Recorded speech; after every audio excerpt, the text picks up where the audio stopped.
나는 참 포도나무요 내 아버지는 농부라. 물은 내게 붙어있어 열매를 맺지 아니하는 가지는 아버지께서 그것을 제하여 버리시고 무릇 열매를 맺는 가지는 더 열매를 맺게 하시려고 하여 그것을 깨끗하게 하시느니라. 이렇게 오늘 말씀, 너무나도 유명한 말씀입니다. 그래서 이 말씀을 보면은 내게 붙어있어, 이런 그 내용이 나오죠. 성경 말씀 중에 내 아버지는 농부라. 무릇 내게 붙어있어, 붙어있으라, 이렇게 말씀하고 계십니다. 그래서 붙어있으라, 이런 제목으로 하나님 말씀을 전하고자 하는데, 요한복음 초반에 제가 이런 말씀을 드렸습니다.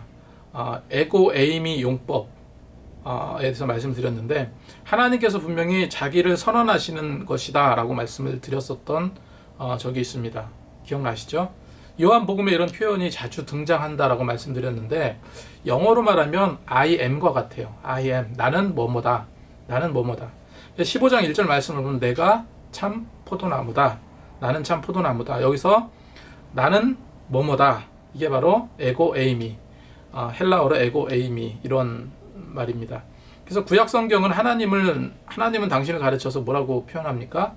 출애굽기 3장 14절 말씀에 나는 어떤 자다? 스스로 있는 자니라. 이런 용례는 요한이 그리스도를 소개할 때도 여러 번 등장합니다. 요한복음 6장 35절에 나는 생명의 떡이라. 요한복음 8장 12절 말씀에 나는 세상의 빛이라. 10장 7절 9절 말씀에 나는 양의 문이라. 또 10장 11절 14절 나는 선한 목자다. 11장 25절 말씀에 나는 부활이다. 그리고 14장 6절 말씀 내가 곧 길이요 진리요 생명이다. 이같이 예수님은요, 때로는 상징적으로 때로는 비유적으로 이 에고 에이미를 사용하셨다는 거죠. 그래서 이 에고 에이미는 자기 계시한 방향으로 사용하심으로 하나님의 아들로서의 신분을 계시하고 계신다, 이렇게 기억하시라라고 말씀드린 적이 있습니다. 15장 5절 말씀에 나를 떠나서 아무것도 할 수 없음이라 라는 이 말은 빌립보서 4장 13절에 있는 말씀 역으로 말해서요, 나를 떠나서 아무것도 할 수 없음이라, 이거는 빌립보서 4장 13절 말씀처럼 내게 능력 주시는 자 안에서 내가 모든 것을 할 수 있느니라, 이렇게 우리가 어찌 보면 같은 표현입니다.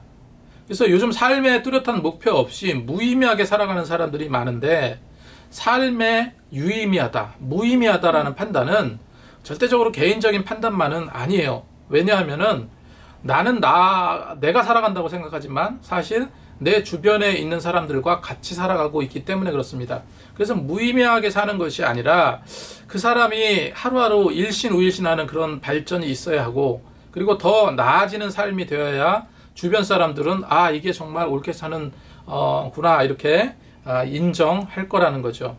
그래서 우리 믿는 자들에게 믿음에 있어서도 하나님은 이런 원칙을 고수하고 계십니다. 예수 믿는다면 달라야 한다는 것이죠.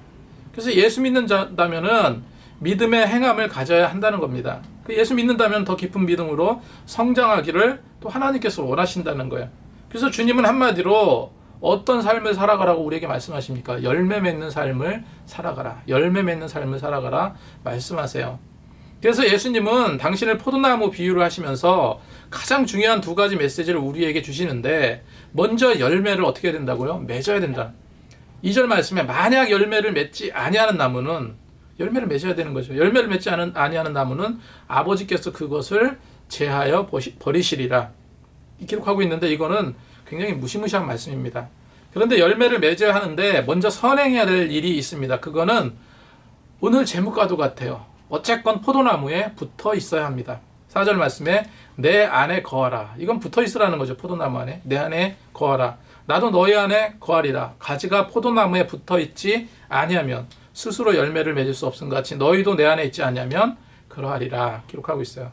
그래서 첫 번째 우리가 기억해야 될 것이 뭡니까? 오늘 말씀을 통해서 예수 안에 붙어 있어야 우리가 산다는 사실을 기억하시기 바랍니다. 이 오늘 본문은요, 우리가 너무나도 잘 알고 있는, 익숙하게 알려진 포도나무 비유예요. 구약시대 때 포도나무는 종종 이스라엘 민족을 상징하기도 했습니다. 하나님은 놀라운 은혜의 역사로 이스라엘을 가나안 땅에 심으셨고 그들에게 모든 축복을 베푸셨죠.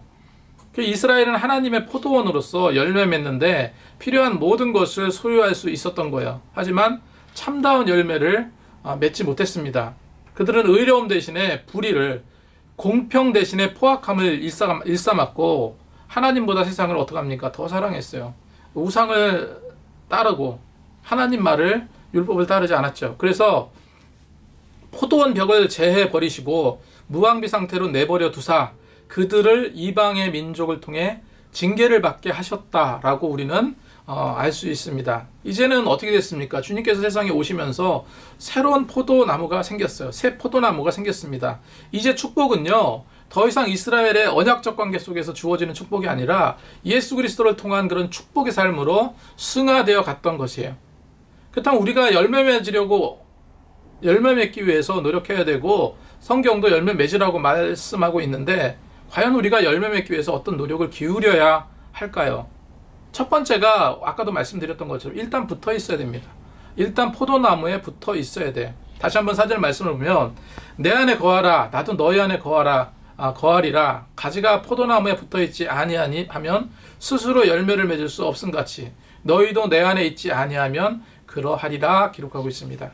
그래서 구원의 시작은 하나님께서 먼저 부르심에 있죠.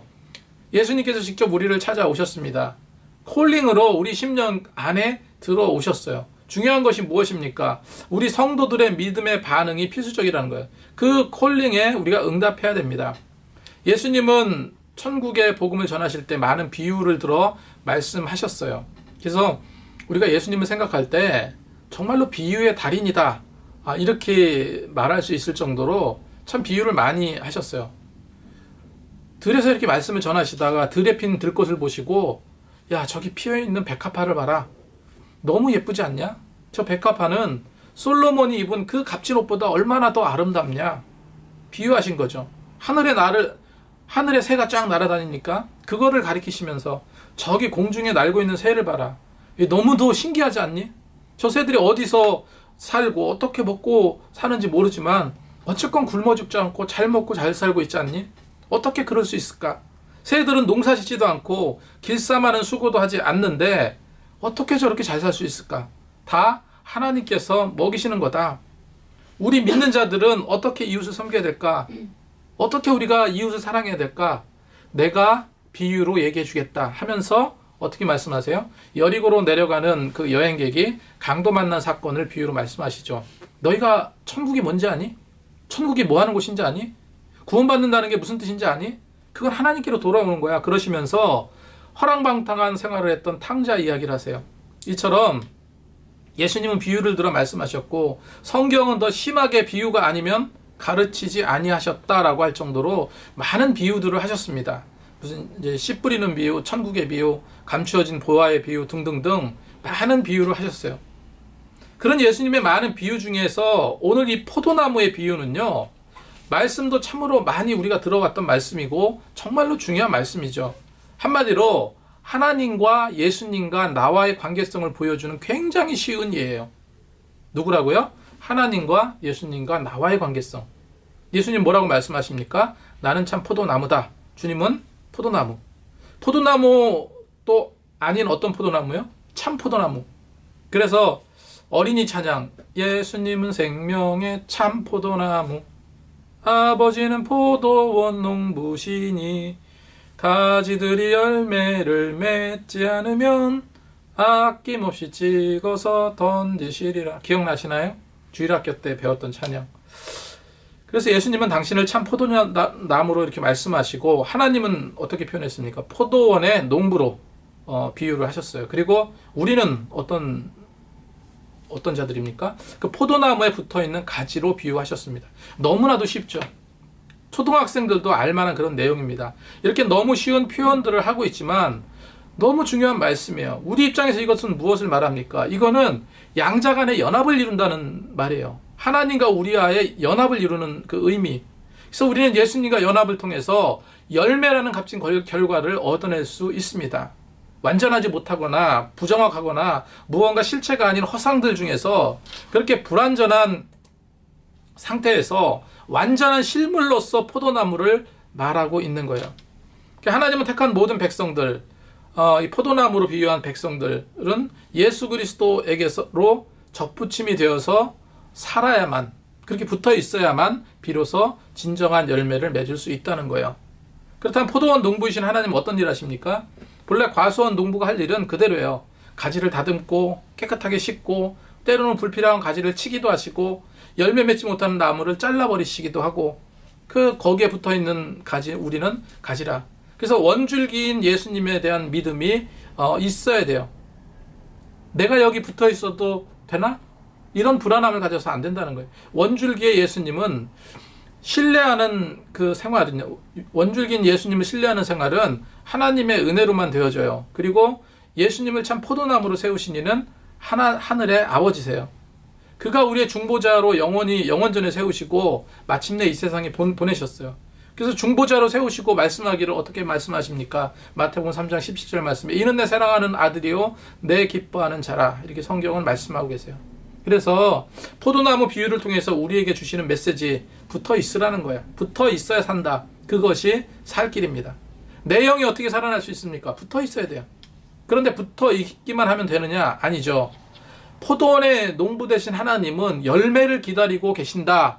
쓸모없이 삐쭉 자라난 가지는 어떻게 하시겠다고요? 잘라버리시겠다 말씀하세요. 2절 말씀에 무릇 내게 붙어있어 열매를 맺지 아니하는 가지는 아버지께서 그것을 제거해 버리시고 기록하고 있습니다. 묵은 가지는 잘라내야 돼요. 새로운 가지가 자라고 새로운 열매를 그래야지만 새로운 열매를 맺을 수 있어요. 이 출판도 마찬가지인 것 같아요. 제가 뭐 한 2달에 한 번씩 그냥 차 한 대씩 그냥 책을 폐기해 버리잖아요. 안 나가는 책들 뭐 좀 이렇게 파본난 책들을 이렇게 버리는데 실제로 한 번은 뭐 아는 목사님들 책을 드리기도 하고 그렇게 하기도 했는데 중요한 것은 뭐냐면은 안 나가는 책들을 다 폐기해 버려야지 새로운 책들로 또 이렇게 바뀌어지더라고요. 처음엔 아까웠는데 그게 생기를 돌게 하는 그 과정이더라고요. 마찬가지로 묵은 가지는 잘라내고 그래야지만 새로운 열매를 맺을 수 있다는 겁니다. 그래서 4절 말씀에 내 안에 거하라 포도나무에 붙어 있어라 너희는 스스로 열매 맺을 수 없다. 너희도 내 안에 있지 아니하면 그렇게 될 거다. 그래서 일단 어떻게 한다고요? 원줄기에 붙어 있는 것이 중요합니다. 세상 살아가면서 중요한 것이 바로 이거예요.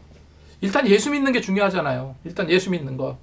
일단 세상 살아가면서 내가 예수 안에 있는 거, 예수 안에 있는 게 굉장히 중요하다는 거예요. 그렇게 붙어 있어야 열매를 맺듯, 열매를 못 맺든, 열매를 맺든 못 맺든 결정이 되는 거예요. 믿고 따르고 실천하는 생활을 하면 그 원줄기 예수님이 다시 다 열매를 맺게 해주신다. 나 혼자 떨어져서 어떻게 뭐를 이룰 수 있는 일은 아무것도 없습니다. 교회는 어찌 보면 이런 포도나무예요.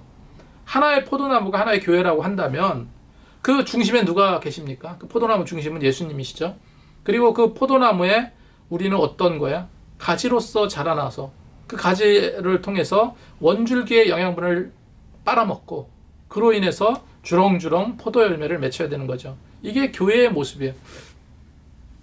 그래서 우리는 원줄기의 가지이고 가지는 어떻게 됩니까? 가꾸어져야 된다. 가꾸어져야 열매를 맺는다. 그런데 가지가 무엇으로 깨끗하여지고 다듬어지느냐? 3절 말씀에 너희는 내가 일러준 말로 이미 깨끗하여졌으니 이 말씀에서 알 수 있죠? 뭐로 깨끗해졌습니까? 말로 깨끗해졌어요. 말씀으로 깨끗해졌어요. 너희는 내가 일러준 말로, 일러준 말씀으로 이미 깨끗해졌다. 깨끗해지는 것은 말씀입니다. 내가 일러준 말로. 이것은 곧 무엇을 말합니까? 예수님의 복음이고 오늘 성경 말씀을 가리키고 있어요. 그래서 말씀이 우리를 깨끗게 하실 것이고 우리의 모난 모든 것을 바로잡아 주시는 것이 주님의 말씀이에요. 신학자인 헤르만 바빙크는 이렇게 말했습니다. 하나님의 말씀은 하나님 자신에게 분리되어 있지 않으며 그리스도나 성령에 의해서도 분리되지 않는다. 성경 전체가 성령의 영감으로 되었고 계속하여 성령으로 말미암아 보관되며 능력 있게 되는 것만큼 거기에 섭취하여 전파되는 부분적 말씀도 역시 그러하다. 이렇게 이렇게 이야기를 합니다.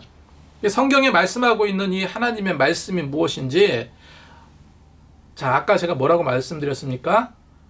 가지는 우리가 가지로 붙어 있어야 되고 그 가지가 깨끗하게 열매를 잘 맺기 위해서 정화작용을 할 수 있는 방법, 뭐로요? 말씀으로 가능하다라고 말씀드렸는데, 그렇다면 성경에서 말하고 있는 이 하나님의 말씀은 무엇인지 한번 정리를 해보겠습니다. 첫 번째로 말씀이라는 것은요, 말씀은 복음은 구원에 이르는 하나님의 능력이에요. 이것이 말씀입니다. 그래서 로마서 1장 16절 말씀에 내가 복음을 부끄러워하지 아니하노니 이 복음은 모든 믿는 자에게 구원을 주시는 하나님의 능력이 됨이라 기록하고 있어요. 두 번째로 이 말씀이라는 것은 영원히 존재한다는 말씀이에요. 그래서 베드로전서 1장 25절 말씀에 우리 주의 말씀은 세세토록 있도다. 우리 주의 말씀은 세세토록 있도다. 이렇게 말씀하시면서 너희에게 전한 복음이 곧 이 말씀이라. 여러분, 그래서 무엇이 말씀이냐라고 할 때 여기서 딱 기준을 잡아줬죠. 그게 뭡니까? 복음이다. 복음이 이 말씀이다. 세 번째로 말씀은 살아있고 운동력이 있다. 그래서 우리가 잘 알고 있는 히브리서 4장 12절 말씀, 하나님의 말씀은 살아있고 활력이 있어 좌우의 날선 어떤 것보다 예리하여 혼과 영과 및 관절과 골수를 찔러 쪼개기까지 하며 또 마음의 생각과 뜻을 판단하시나니 기록하고 있습니다. 자, 말씀이 뭔지 지금 말씀드리고 있습니다. 네 번째로 말씀은 어두운 데를 비추는 빛이에요. 어두운 데를 비추는 빛. 그래서 우리에게 더 확실한 예언이 있어 어두운 데를 비추는 등불과 같다라고 성경은 말하고 있습니다. 다섯 번째로 말씀은 그것을 믿는 자에는 역사가 일어납니다. 말씀을 통해서 역사가 일어나요. 데살로니가전서 2장 13절 말씀에 하나님의 말씀을 받을 때는 사람의 말로 받지 아니하고 하나님의 말씀으로 받음이니 진실로 그러하도다. 이 말씀이 또한 너희 믿는 자 가운데서 역사하느니라. 말씀은 그래서 변화입니다. 변화. 말씀이 내 안에 머물게 되면은 어떻게 해서든지 이게 작용하게 돼 있어요. 그래서 우리가 계속 말씀을 보고 말씀대로 살려고 노력하고 하게 되면 이게 뭐를 움직입니까? 우리 심령을 움직이는 거예요. 이처럼 말씀은 나를 깨끗하게 하고, 마치 우리가 왜 목욕을 합니까? 왜 샤워를 합니까? 더러워진 몸을 깨끗하게 하기 위해서 샤워를 하듯이 말씀은 내 영혼을 샤워를 시키는 것과 같다. 그래서 더러운 모든 게 씻겨 내려가는 거, 그거 뭘로 그렇게 된다고요? 내가 너희에게 일러준 말, 그 말씀으로 너희는 깨끗하게 되었다. 말씀으로 깨끗하게 되었다라는 것을 여러분 기억하시기 바랍니다. 예전에 헬라어 히브리어를 제가 배우러 간 적이 있는데, 그때 강사 목사님이 70이 넘으셨는데 이제 은퇴하시고 이제 히브리어 헬라어를 그분도 이제 독학으로 하셨습니다. 그거를 가르치는 사역을 하고 계셨었는데, 그 강사 목사님이 이제 목회를 은퇴를 하고 이렇게 뒤를 자신의 목회 활동을 한 것을 뒤를 이렇게 돌아다 보니까 정말 그때 젊었을 때 대단한 일들이 많이 있었다라고 하시더라고요. 많은 체험을 하셨다고 합니다. 젊었을 때 하루 종일 기도만도 해봤고 하나님으로부터 선명한 음성도 들었고 바울이 경험한 3000층의 경험과 같은 그런 경험도 받아봤대요. 그리고 많은 환상도 보고 정말로 많은 영적 체험도 자기에게 있었다라고 말씀하시더라고요. 그런데 그 목사님이 그걸 자랑하려고 꺼낸 얘기가 아니라, 그런데 뭐라고 말씀하시냐면 그런 많은 체험들이 내게 있었는데 결국 지금에서 내가 생각해보니 가장 필요한 것이 무엇이었나, 가장 소중한 게 무엇이었나, 말씀이더라는 거예요. 말씀. 믿음의 체험이 굉장히 소중하고 그것이 나를 또 믿음 되게 하지만 그런 체험이 나를 살게 하는 것이 아니라는 거죠. 말씀이 나를 살게 한다는 겁니다. 그 얘기를 들었을 때 우리가 마지막까지 말씀대로 살아야 되는 이유가 여기 있구나. 5절 말씀에 나는 포도나무에 너는 가지라 그가 내 안에 내가 그 안에 거하면 사람이 열매를 많이 맺나니 나를 떠나서 너희가 아무것도 할 수 없음이라 기록하고 있습니다. 그래서 기억하시기 바랍니다. 내 영혼에 가장 필요한 것은 하나님의 말씀으로 완전 무장하는 것. 이 말씀이 우리 마음에서 떠나지 않도록 힘쓰시기 바랍니다. 그것이 믿는 자가 갖춰야 될 가장 중요한 믿음 생활인 거예요. 그리고 우리가 계속해서 이 귀로 울리듯이 이걸 생각하고 있어야 돼요. 너희는 나를 떠나서 살 수 없다. 너희는 나를 떠나 살아갈 수 없다. 예수님을 떠나서는 아무것도 할 수 없는 게 우리 인생입니다. 그래서 5절 하반절 말씀처럼 나를 떠나서 너희가 아무것도 할 수 없음이라, 이 말씀을 우리가 기억해야 되는 거예요. 물을 떠난 물고기 같이 주를 떠난 우리는 오직 물을 떠난 물고기처럼 죽음만이 기다리고 있는 겁니다. 그리고 예수님은 또한 역으로 말씀하시죠. 5절에 나를 떠나서 너희가 아무것도 할 수 없다 말씀하시면서 7절에 만약에 떠나지 않고 내게 있는다면 어떻게 되는지 말씀하고 계시죠. 7절 말씀에 너희가 내 안에 거하고 내 말이 너희 안에 거하면 무엇이든 원하는 대로 구하라. 그리하면 이루리라. 무엇이든지 원하는 대로 구하라. 어떻게 한다고요? 이루리라. 어떤 전제 조건이 있습니까? 내 안에 거할 때. 내 안에 거할 때. 내 말이 너 안에 거하면 이 말씀은 주님의 말씀이 그들의 마음 왕자를 점령했다는 말이에요. 그래서 우리는 이런 능력의 말씀에 의해서 정복당해야 됩니다. 그렇게 말씀이 내 안을 정복하고 있다면 무엇이든 원하는 대로 구하라는 거예요. 그럼 다 이루리라. 이것은 아무렇게나 무엇이든지 욕심내서 내 원하는 그런 어떤 인간적인 어떤 욕정, 욕심 이걸 구하라는 것이 아니죠. 우리가 예수님과 연합한다는 것은 다시 말해서 포도나무 원줄기에 붙어 있는다는 것은요. 주님의 계약, 주님의 행위 그런 선택이 기본이고 그 결과로 나오는 순종이 그의 실현입니다. 하나님의 뜻대로 구해야 무엇이든 응답받는다는 게 진리의 말씀인 거죠. 그래서 요한일서 5장 14절 말씀에 그를 향하여 우리가 가진 바는 담대함이 이것이니 그의 뜻대로 주님의 뜻대로 무엇을 구하면 들으심이라. 무엇을 구하면 들으심이라. 기도 응답을 받는 모세는 여호와와 대면했던 자로 이렇게 말하고 있죠. 어쨌건 우리가 주님의 뜻 안에 내가 있을 때 그때 무엇이든 원하면 이루어 주시리라. 히스기야가 주님 안에 하나님 안에 있었을 때 기도하였고 기도로 인해서 아수르 군대 18만 5천 명을 파멸시켰잖아요. 자기의 죽음도 연장받았잖아요. 하나님 앞에 자백한 대로 내가 진실과 전심으로 주 앞에 행하여 주의 보시기에 선하게 행한 것을 기억하소서 할 만큼 그 정도의 어떤 경건함을 우리가 가지고 있어야 됩니다. 그래서 기도 응답을 받을 수 있는 것은 성경의 모든 위임뿐만 아니라 지금 우리에게도 온전히 하나님의 뜻에 합당하게 드리기만 한다면 기도 응답은 받는다는 겁니다. 이것은 또한 하나님이 우리에게 주시는 값진 은혜인 거죠.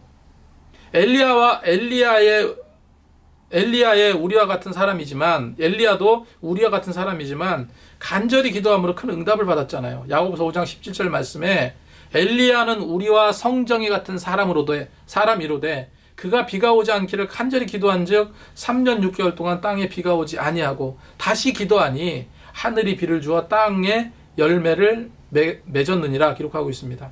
계시록 3장 19절 20절 말씀에 말하기를 물은 내가 사랑하는 자를 책망하여 징계하노니 그러므로 너희가 열심을 내라 회개하라 볼지어다 내가 문 밖에서 두드리노니 누구든지 내 음성을 듣고 문을 열면 내가 그에게로 들어가 더불어 그와 먹고 그는 나와 더불어 먹으리라 이렇게 기록하고 있습니다.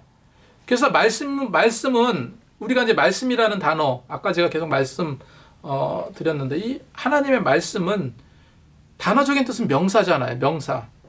근데 명사가 동사가 되었을 때 이러한 동사가 되면 명사가 동사가 되면 사건이 일어났을 때 그 사건이 성취되는 역사가 일어나요. 그래서 기도는 명사이다. 기도인 명사가 동사가 되어서 기도하게 되면 하나님의 놀라운 능력이 나타난다. 기도는 그런 힘이 있다는 겁니다. 그래서 전제 조건이 그거죠. 너희가 내 안에 있고 내 말이 너희 안에 있어서 그렇게 연합이 되었을 때 무엇이든지 구하라는 거예요. 그리하면 이루리라. 에베소서 6장 18절 20절 말씀에도 모든 기도와 간구를 하되 항상 성령 안에서 기도하고 이를 위하여 깨어 구하기를 항상 힘쓰며 성도를 위하여 구하라. 또 나를 위하여 구할 것은 내게 말씀을 주사 나의 입을 열어 복음의 비밀에 담대함을 알리게 하소서 이렇게 기록하고 있어요. 너희가 열매를 많이 맺으면 내 아버지께서 영광 받으실 것이요 너희는 내 제자가 되리라 기록하고 있습니다. 이 말씀은 그래서 이 포도나무 비유의 말씀은요 열매 맺지 않으면 잘라서 버리겠다 이런 쪽으로 바라보지 마시고 우리가 그리스도 예수 안에 있게 되고 우리가 그 뜻대로 행하면 주님께서 우리에게 어떤 축복을 주신다고요? 열매를 주렁주렁 맺게 하는 그런 축복을 주신다는 거예요. 그래서 이런 성도의 열매 그것은 우리가 성령의 은혜로 행실을 바로 행함이고 그리고 사람들을 주님께로 인도하는 일입니다.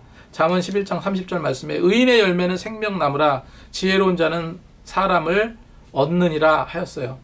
그래서 이 영혼 구원하는 일 굉장히 소중하고 중요한 일입니다. 어쨌건 이 말씀을 오늘 기억하시면서 정말 영혼이 한 영혼이 천하보다 귀하고 또 주님의 말씀이 어떻습니까? 우리 안에 거할 수 있고 우리에게 변화를 일으킬 수 있도록 말씀을 사모하는 그 믿음을 또 가질 수 있어야 됩니다. 다시 말하면 그에게 여호와의 빛이 나타날 수 있기 때문에 우리는 늘 주님께 붙어 있는 삶, 주님의 말씀이 또한 내게 늘 머무를 수 있도록 노력해야 될 줄로 믿습니다. 이런 사실을 기억하시고 더욱 믿음으로 승리하시는 저와 여러분이 되시기 바랍니다. 기도하겠습니다.